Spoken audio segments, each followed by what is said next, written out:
John, it's probably understatement to say we have a friend of the show on the show this week because on the show and off the show, we love being around Keith Hernandez.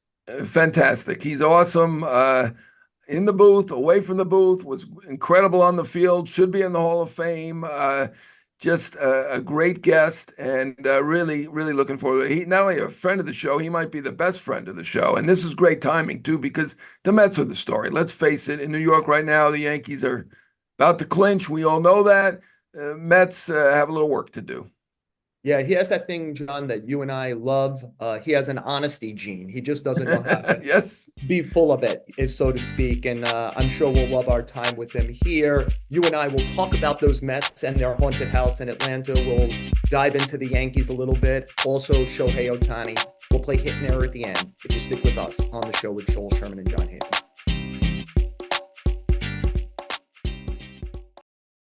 John, things are fluid this time of year, right? You feel great, you feel lousy, and so I don't want to, we're on kind of an evergreen podcast here. Last night, the Mets lost the game to the Braves. We're doing this recording on Wednesday morning. The game was Tuesday night. Weather is problematic, but who knows? By the time someone listens to this, maybe the Mets have already clinched a playoff spot. Let's just deal with I would like to deal with the big picture of the Mets and the Braves, and I wonder what you think. Yeah, I uh, yeah. Go ahead. You Yeah, jump I in. mean, I don't think it's a Yankees Twins thing, but I mean, certainly the Braves have had the Mets number, and right now, I mean, the Mets should be in the better position, right? I mean, they've been the best team by record over 100 games in baseball. That's better than the Braves and everybody else. Their health is pretty good. Obviously, Senga is not returned and he's not going to return. But I mean, the Braves have lost four stars and they lost other guys and they who are now back. But this is not a juggernaut. The Mets should be able to deal with them. And that first game was certainly worrisome. And you start to wonder whether it's just a thing where they've got their number. John, a common person in our life, a huge Met fan, was texting me after the game last night. I will not say the name. How about I make up a fictitious name? Keith Garryron was texting me last night about how it would be best if all these games got rained out and the Mets could get a double header on Monday. He's going through all these Yeah. permutations. And I just kind of finally wrote back and I go, can you beat the Gio Urshela Braves? Like, Yeah. the Ramon Laureano Braves. I mean, the only Acuna playing last night was on the Mets, not the reigning MVP on the Right. other team. Strider is not pitching in this stage. Swallenbach is, and he shut them down.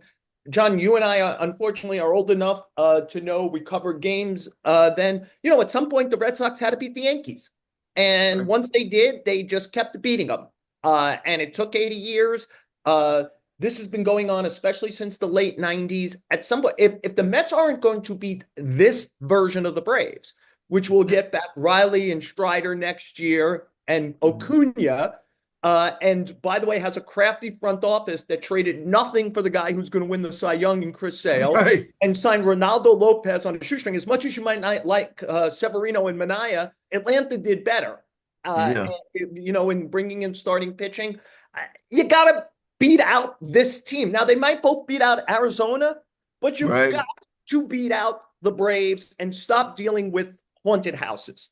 Right. Well, your fan is a good fan, but let's hope the team doesn't think like that too. Like, how can we avoid the Braves and worried about the haunted house and all that? Hopefully, they're not thinking about it and they just look at the rosters and realize they've played better than the Braves over the past few months, and they have a higher, not only a higher payroll, they have more talent on that active roster, and they should be able to win at least a game. Now, Sale's due to pitch the next game. He's not only reclaimed what he had before, he's gotten even better. The Braves are amazing. I mean, Alex Anthopoulos does an incredible job. And David Stearns did a great job too, obviously. And he didn't spend very much, neither did. And they both did a great job. But, you know, I, I hope the team is not thinking like your fan and trying to avoid it or thinking about stuff like that. They should be able to beat this team. But yeah, I mean, sure. And they shouldn't think about the fact that it looks like the Diamondbacks are starting to implode potentially. Don't even think about it. Think about beating the Braves and do it. Yeah, trading Grissom for Chris Sale, and then spreading Sale's money with the Red Sox paying most of it over 2 years so that they have him next year also. Yeah. That's quite a move by Alex Anthopoulos, who's made a lot of good ones over time. I will say this, John. Every Met person I asked last night was like, even the team is so different from 2022 when they lost those 3 games in the penultimate series of the year, fell out of first place, ended up in the wild card, lost to San Diego. And I get it. And it's certainly not the Chipper Jones killing them and naming his kid Shea and John Rocca killing New York and Glavin Maddox Smoltz and all that. But we also, like, it wasn't the Billy goal when, a fan read when Bartman catches the ball or any of that. It's not, your Stremski and Ted Williams when Boone goes deep or Dent goes deep. You at some point you have to slay the beast though, because it's in kind of like what I would call the general psych around the team. And as much as you might talk and say it's a different team, it has nothing to do with yesterday. Well, you have to change today so we don't talk about yesterday. And the Yeah. Mets are never going to be in a more prime position to change the narrative than right now with this version of the Braves.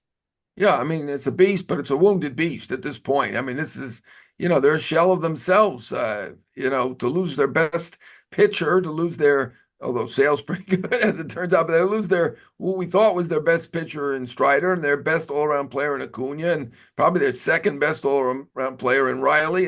Those are big losses. The Mets have got to get it done. And, maybe they'll sneak in. Maybe the Diamondbacks will keep losing. And look, they lost an eight-run lead in Milwaukee. Milwaukee's tough. Let's not forget that the Mets are not going to waltz into Milwaukee and win those games easily because the Milwaukee's been really good. Not only that game, they've been good the whole year. The Mets are going to have to do something. I don't think that they should think about getting in the back door. They're going to have to beat some people, and that means Sale. They better do it. Yeah, John. Look, we're talking about Brave injuries. You and I, because we're super geniuses and have done this for a long time, wrote about the Yankees' great health in the last week, that this is the healthiest they ever are. Not long before we started taping this show, it was announced Nestor Cortez is going for an MRI of his left elbow. We don't know the results. For the Yankees, you hope it's irritation, whatever, take some medicine, maybe he becomes, because I do think he's a very valuable member of their staff, Yeah, whether he's starting or relieving, because I think he's a fearless guy and not great. afraid of the moment. With that being said, it is still the healthiest version of the Yankees we have seen this year, and they need one win against Baltimore to lock up the AL East and maybe another couple to make sure that they're the number one seed in the American League. It's hard to get through 4 rounds, John, but the pressure's on them. This is a team Yeah, they got to that's do got it. to slay their Houston Beast as much as the Mets have to slay their Atlanta Beast and at least get to the World Series. Right. I mean, they're going to get a bye in the first round. They got a lot going for them, right? I mean, these teams in the Central, they're nice stories. If they get beat by, eventually the Royals or the Tigers, that's going to be pretty bad. They should be able to beat those teams. They have two of the best hitters in the game, maybe the two best hitters in the game. Certainly, you would say probably the two best hitters in the American League. They've got even without Cortez, they have five other healthy, good starters. You don't even need five starters. Even their bullpen is looking pretty good lately. They're in an excellent position. I mean, obviously, Houston's got the nucleus and the know-how, but they're not as good this year as they have been in the past. And Baltimore's got issues. I mean, they've lost 4 starting pitchers, including their 2 and 3 guys, or 2 and 2A with Grayson Rodriguez and Kyle Bradish. I mean, there isn't a juggernaut. There isn't a juggernaut in baseball, but at this point, the Yankees are about the healthiest team, even if we don't get good news on Cortez. And, arguably the best team, and certainly in the American League. The National League is tougher. It's all lined up, and they better do it. If they don't do it, that'll be bad. John, I'm with you. And just to throw in one finer point on it, perhaps, it's the only season they know they have Soto. And how many years are you going to have Judge and Cole great and not fully capitalize on it? You mentioned the greatness of Soto and Judge. There was a stat the other day when I was doing MLB Now. I know you're up at the network right now. When I was doing the show, I think it was about barrels this year. And it was like the three guys were Soto, Judge, and Ohtani then you had to drop all the way Yeah, down. And then Bobby Witt was like 15 behind him. And then you had to drop all the way down about another 10 to get to Vlad Guerrero. It reminds us that like Soto, Judge, and Ohtani are kind of a little different, maybe hitting wise than some other absolutely. people, which we haven't done the show since Ohtani climbed over 50-50 Right. in the most dramatic way. And I just wonder before we bring Keith Hernandez in here, some quick thoughts on the season we're watching from Ohtani. Yeah, I mean, it's amazing. I mean, he's clearly MVP at this point. I've been advocating for Lindor being in the race. Unfortunately, Lindor got hurt, and Ohtani had one of the greatest weeks ever. But I mean, looking at the whole season, Ohtani's been amazing. Yes, it's a little advantage not to have to be in the field all the time, and you're just stealing. And yes, the bases are pizza boxes. It's a little bit easier to steal, but hey, nobody's ever done it. He's got the most home runs in the second half. He's got the most steals in the second half. I mean, I talked to a GM recently, and he said he doesn't even look like he's trying. He's so good. He doesn't look like he's breaking a sweat, and he's still better than everybody in the league by far. The two best players are going to be MVP. Judge is certainly deserving in the American League now. That's been a little bit of a debate that I've been trying to stir, but it's not a debate anymore. Judge is the MVP. Ohtani's the MVP. They are the two best players in the game. As far as who's the best hitter, that's an interesting one. That GM who I talked to, he thought Soto was the best hitter. A case could be made for Judge. He's got the most consistent power, I guess. Otani's maybe the most explosive power and steals too, but they are the three best. And that's easy. I didn't have to look at the barrel thing, but it is interesting to hear that it validates what we all know. I want to be careful here about the word best and talented. I think Ohtani is the most talented player who's ever played Major League Baseball for what he can do in every facet, including probably starting again next year pitching. So we're literally watching the most talented player to ever do it. And John, just when it comes to the MVP, I think that Lindor probably has more issue holding off Ketel Marte for second at this point than catching Ohtani for first. Because I'd say this, if we have DHs in the Hall of Fame, Edgar Martinez, David Ortiz were Right. essentially DHs, and we've had closers, Eckersley, Willie Hernandez win the MVP, then certainly we could have a DH win the MVP for a singular Right. season when he performs the way that this one is. Right. Well, I mean, we've had DHs for a long time since Ron Bloomberg was at 974, and nobody's Yes. ever won. It's certainly there is something to be said for playing both parts of the Yes. game, right? So it's never been done before, But this year, I think it's inarguable. I think it's unanimous at this point. I don't see how anybody could get a first place vote other than Ohtani. He has been that dynamic and spectacular and talented and everything else. Yeah, I mean, second place will be interesting. I don't know. I think Willie Adames has been pretty good too. I don't know if he's going to be in that mix, but he's hit Yep. a lot of home runs, and the Brewers are quite a story. And Yeah. there's another DH too, Ozuna Ozuna. with the Braves. But again, there's something to playing defense, and that's why Lindor had a case for a long while. Yeah. I think, and again, maybe this isn't part of the MVP discussion, but I think when we go, what do you remember about the 2024 season? The first word out of our mouth will be Ohtani, and the second word out of our mouth will be Judge. I Uh, think that's fair. True. and I'm sure Yeah. Major League Baseball hits its knees every night and hopes those two play against each other in late October, which will infuriate every small market. I get it, but I'm sure that for ratings and interest, I'm sure that's the way that MLB would like to see this thing end up. I mean, So. they're all-time greats. I mean, I went back and looked at my predictions, and my predictions aren't better than anybody else's, but I did have them as the MVPs because I wanted to get it right, and they're that good, Ohtani and Judge. So, and they will be the MVPs. Do I get anything? I picked Tarek Skubal for Cy Young in our You know preseason. what? I think we three people picked Derek Skubal. I did as well.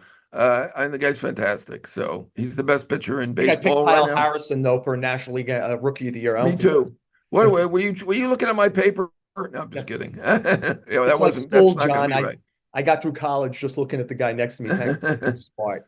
And The NL second rookie's going to be smart, interesting, right? Merrill and Skeens, that'll be a good one. yeah. And Churio's been very good as well. We talked about MVPs. Keith Keith Hernandez was an MVP. Was it 79 with Willie Stargell? Right. Tied. Yes. Tied with Willie Stargell with Pops for the MVP. Keith Hernandez, a friend of the show, is going to talk Mets and more if you stick with us on the show with Joel Sherman and Jon Heyman.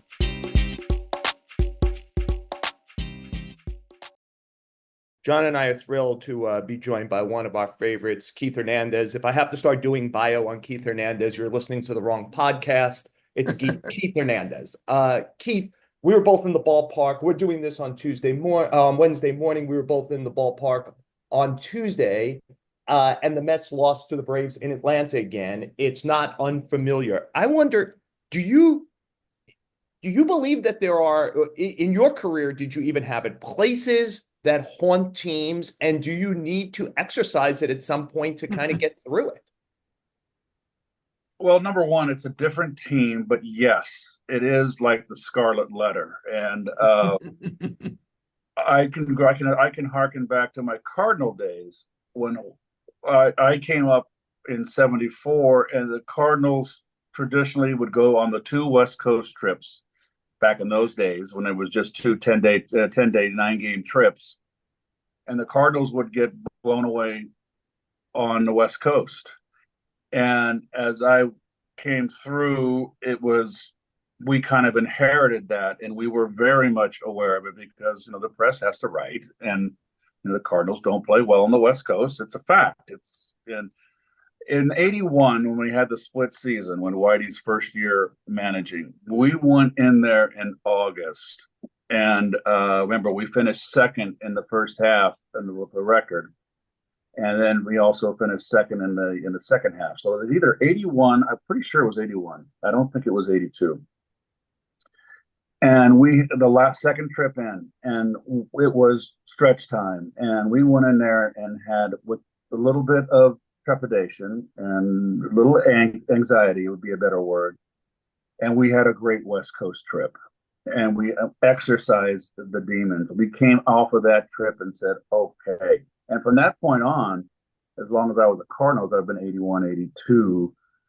We never had an issue on the West Coast. So that's my experience. Whether it's their experience, I don't know. They just got shut down last night, and the Braves just really were one step faster than the Mets, where the Mets have been one step faster than all their opponents of late. Keith, thank you so much for joining us again. You're a great friend of the show. I think this is your third time, so we really appreciate that, and this is great timing. What do you think, big picture? Obviously Atlanta's a tough spot for the Mets, but what do you think overall about this team? They were 0-5. They were 11 games under. They've come back nicely. Are they going to make it? Well, I think Arizona, they got clobbered last night at home against the Giants. It's a big juggling match here. I think the Mets, they're going to get Sale tonight, who's going to probably be the Cy Young. But they beat Wheeler. So they've beaten big pitchers. So they have to go out there and win. They don't want a sweep. That would be, I don't want to get too far ahead. A sweep would not be good at all. If you lose 2 out of 3, it's not the end of the world. But they go to Milwaukee, and even though Milwaukee's clinched, the Mets have had trouble in Milwaukee winning. So the schedule is not a good one for them. And San Diego, you got to give them credit. They've won 9 of their last 10.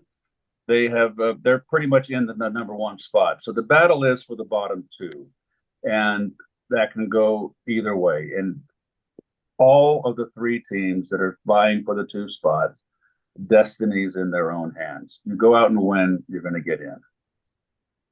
Keith, just to put a finer point on it, obviously they don't want to get swept, but even losing 2 out of 3 means you lose the tiebreaker to Atlanta if they finish tied. So that puts them in a troubling spot. And I also think one of the other things with modern baseball is it used to be you expand the rosters to 40. So Milwaukee would be playing all AAA guys over the weekend. You're at 28. You got to play your guys. Mainly, like you could take them out after a few innings, but you're going to play your guys. On the subject of playing a guy, the only potentially positive thing that happened to what seemed like the worst played Met game yesterday in every phase and weeks was Francisco Lindor was on deck to finish the game. I wonder, Keith, as a former great player, I'm sure there are moments during a season especially late in seasons where, I'm suspecting if this is June, Lindor is on the injured list. Instead, he's trying to figure out what's the difference between hurt and pain. What can I tolerate? Take us through what an athlete thinks at this time of year when they know they're not 100%, but they know that 90% of them might be the key to getting into the playoffs. Well, obviously, it's got to be very frustrating for Francisco, a guy that plays every day and prides himself on that. And this is the first time for him where has had to watch, and at the most inopportune moment, obviously. Backs are tricky. Think of all the trunk rotation in a baseball swing. It's like golf, but it's more horizontal, where golf is more vertical hip rotation. But still, it's a lot of action going on, a lot of movement in the hips. And if you can't help your team, if you can't swing the bat without pain, and then you can go up there and try. Look what the greatest World Series moment, I feel, Kirk Gibson off of Dennis, the home run in Game 1 of that World Series that won the game and turned that whole World Series around. And Gibson could hardly walk. And so I think right now my feeling is I think he's going to play tonight. I remember when they beat Sale in New York, they beat him 3-2. There was a no decision there. He left the game 2-2 late, and the 2 runs scored by the Mets was an early 2-run home run by Lindor off of Sale. So I really feel the Mets are going to try to get him in the lineup tonight. The big question is, will they put Acuna in center field? Really? That would be a real ballsy move. Dickie Scott told Carlos Mendoza. Carlos told us in a meeting we had with him, he asked about Acuna, and Dickie Scott said, have complete confidence with him at shortstop, second base, and center field. He can play all 3 positions. And he's already shown a very, very aggressive and a mentality. He's taken charge in the field. He's played a really nice job. And he's got all the great fundamentals, and he's quick. I just love what I'm seeing with the glove. Now, that it would be a real put him in center field in Game 2 after you've lost Game 1. I'm anxious to see the lineup.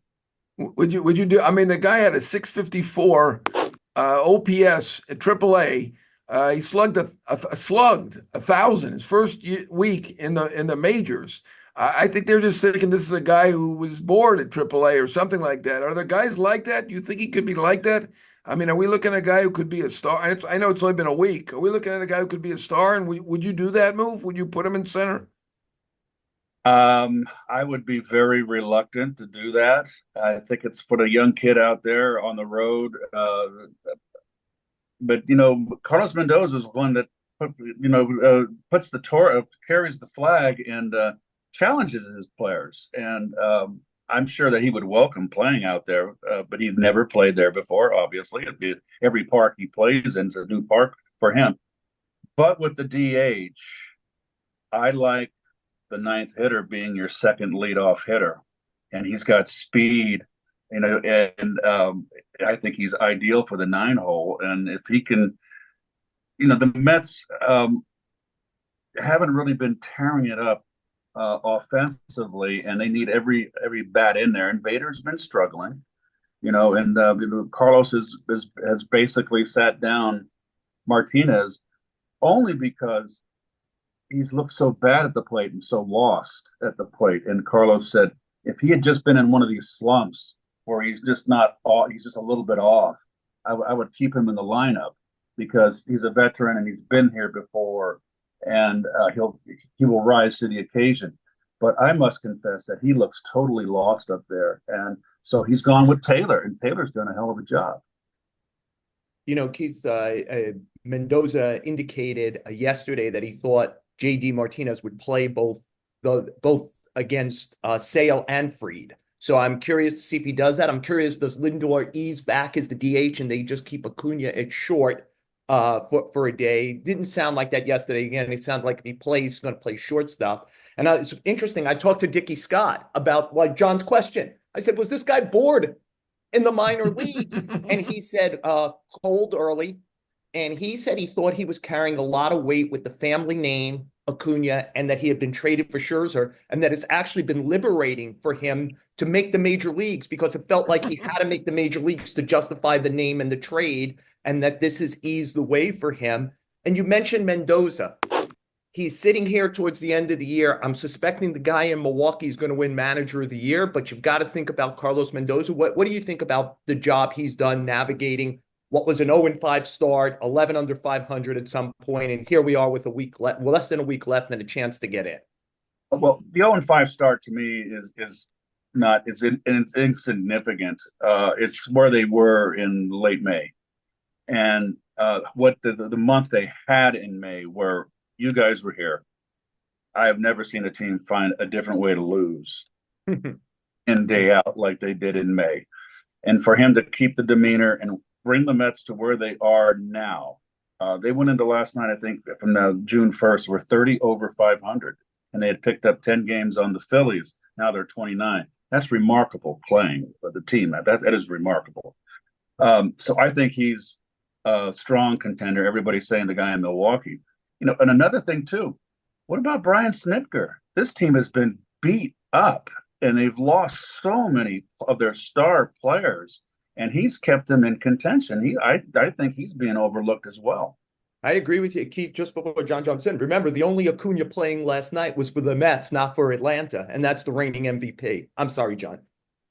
Yeah, you're a first baseman like Pete Alonso, a great one, a very different type player. He does have 34 home runs. His numbers look pretty good. But he hasn't had the big moments this year. Are we going to see a signature moment from Pete? And is this the end of Pete with the Mets, or you think they're going to bring him back? They could move Vientos to first, I guess, and sign a third baseman. I don't know what the option is there, but and when a guy's a free agent, no guarantees. Pete has not had he's had an off year. Let's just put it just pretty plain, and he hasn't hit in the clutch. And I think a lot has to do with the season kind of snowballed on him. I think that is being in an option year where he's got looking to go on the market, free agency. I think that it just overwhelmed him. He's been pulling way too much. He's fouling pitches back that he's been taking a lot of pitches too. Like he's up there thinking too much. I know they're all analytics guys, but sometimes when you're going bad, you got to go back to basics, and that is see the ball out of the pitcher's hand, react and hit it, and don't start thinking this guy throws 60% breaking balls in this count and throw that all away and get back to okay. I've got 2 strikes on me, and I'm going to bear down here on every pitch, and so. Are the Mets going to keep him? I think the Mets would love to keep him. Where are you going to find a guy with 40 home runs and on an off year hits 30 plus? They don't fall off of trees. And Pete hustles. He plays every day. So I am very hopeful he's back. The other guy that's been injured all year, and I forget his name. Ronnie Mauricio. I'm anxious to see him next year. I mean, that's another young player. So this team going forward, I know we're away from the stretch run. They've got a lot to be optimistic about talent.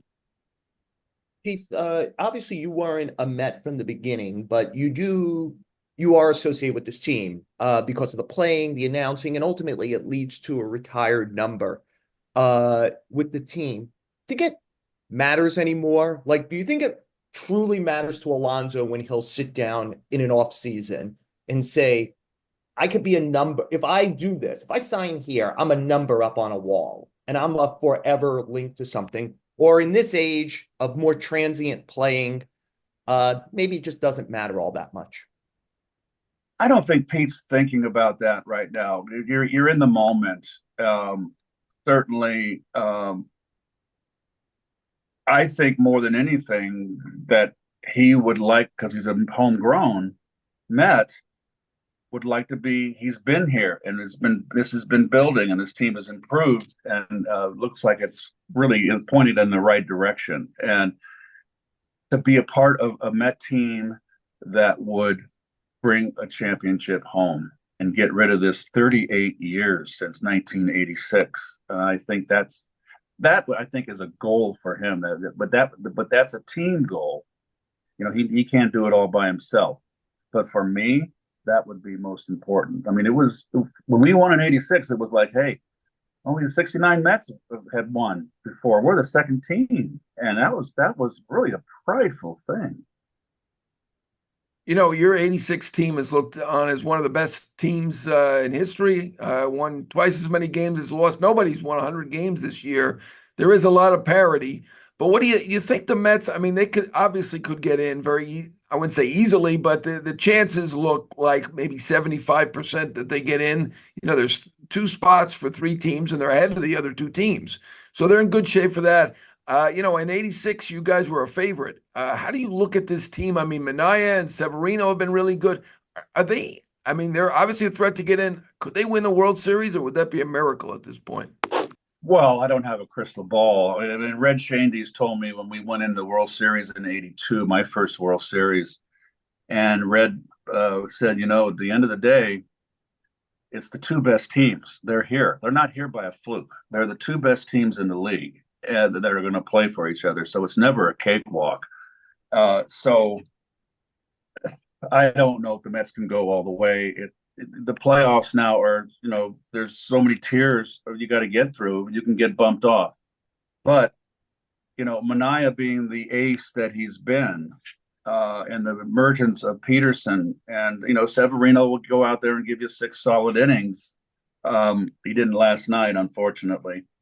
And all of a sudden, I thought Quintana was done. He's 36, 37 years old. And in August, I thought, okay, you can't help but saying a guy's an older player as he hit a wall, as he just pooped out, and he's not 21 anymore. But I'll be doggone if he's had the best September of the other guys, better than Minaya. He's been solid. So pitching's always the name of the game. And whether they go forward or not, I think it'll all revolve around their pitching, and that includes the bullpen, and that includes Diaz. Can you take us?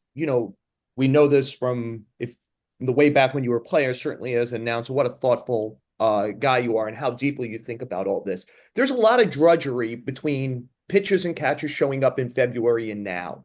What is it like to get ready and go to the ballpark now when the games mean everything? What is the day like for a player? Well, it varies. Veterans that have been there before, it's not so stressful. For the young players like Alvarez, Vientos, who haven't been McGill, who haven't been down this road, Peterson, it's a lot of anxiety. I remember in '82, we were battling the Phillies, and we didn't win it until the last week of the season, the division. And we had Gene Tennis and Jim Cott were on our team, and they were the veterans that had been to World Series, and the guys that I was 27 years old, soon to be 28. It was my first real battle, a stretch run. And I went up to Gene Tennis, and I just said, I've been a little bit edgy and nervous, and Gene looked at me and he just said, would you rather be coming to the ballpark and playing meaningless games? And that just resonated with me. It's fun to come to the ballpark, and every game it means something on the line.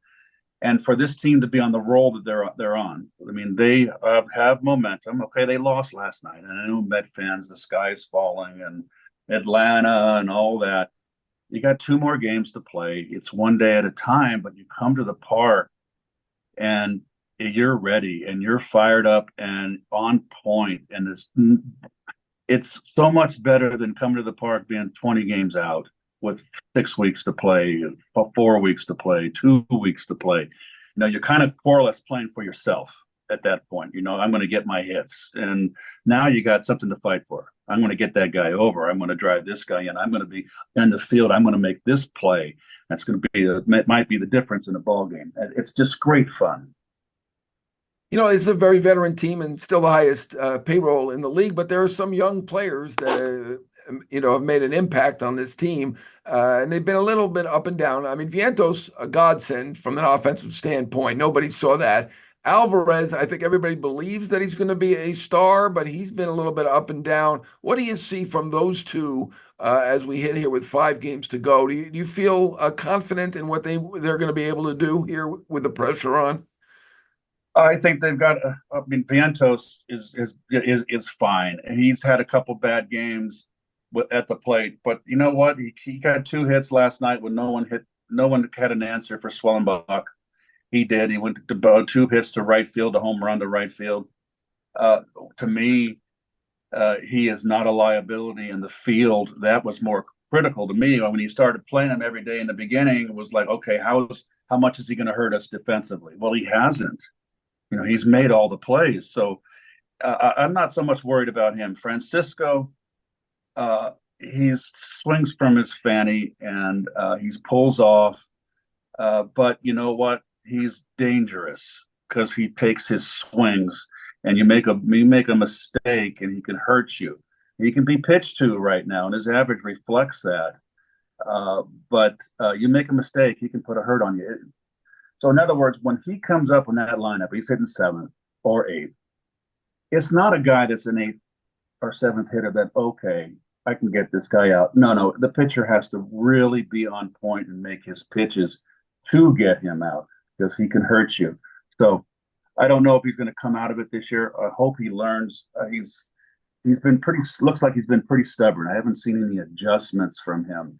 He's just up there swinging hard and, we'll let the chips fall where they may.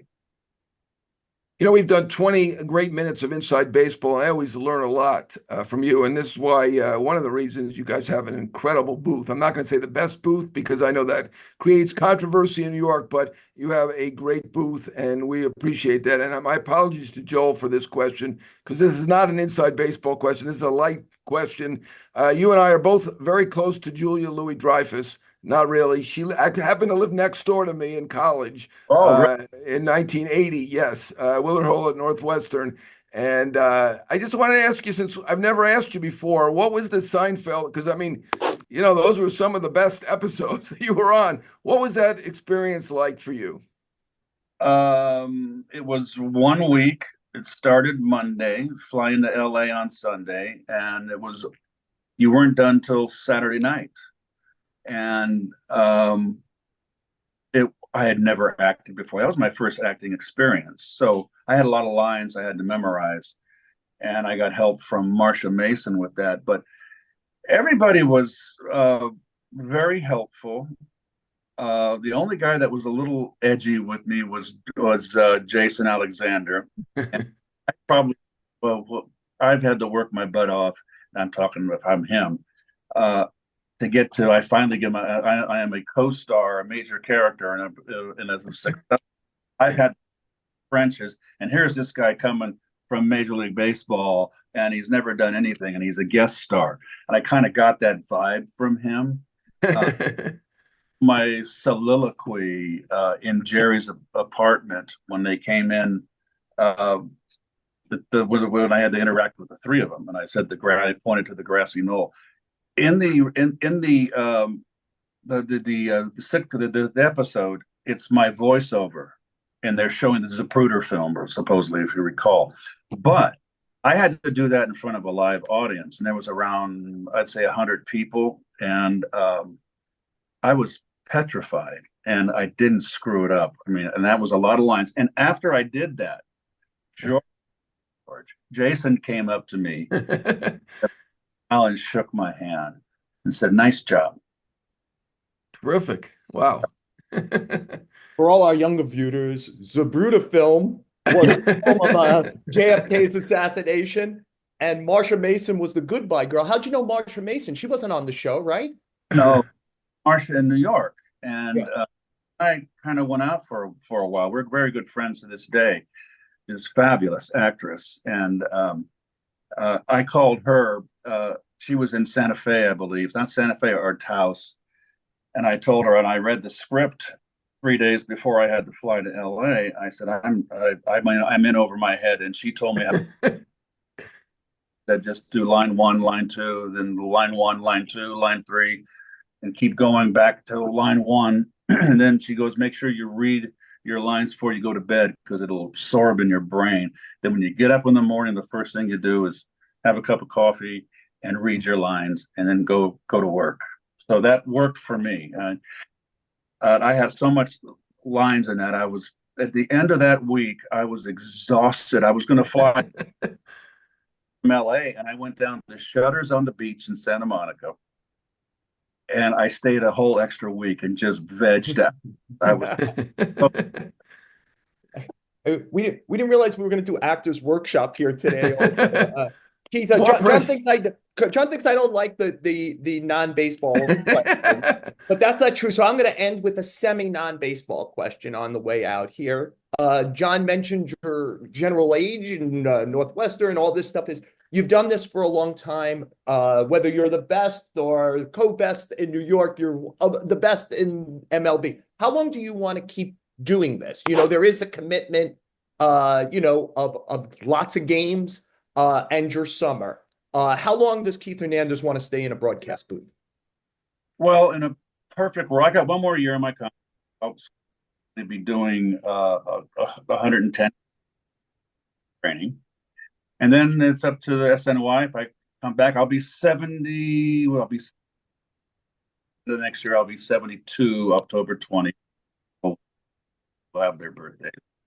And so if I do another 3 year, which has always been what they've done over the years, it will take me to 75. I'm really considering maybe cutting back to 190 games. And then maybe in a perfect world, I can do a Ralph Kiner and just as I get older, do less and less and less, but still be a part of baseball and part of the broadcast and part of the Mets and SNY. Well, of course, everyone wants that. And what I wanted is to annoy Andrew Marchand by asking a media question. So that's what I did here. Keith, it's always great to have you on the show and always great to see you at the ballpark. And I'll do that later today at Truist. Thank you so much for joining us on the show with Joel Sherman and Jon Heyman. Always enjoy this. Anytime. So I'm a phone call away.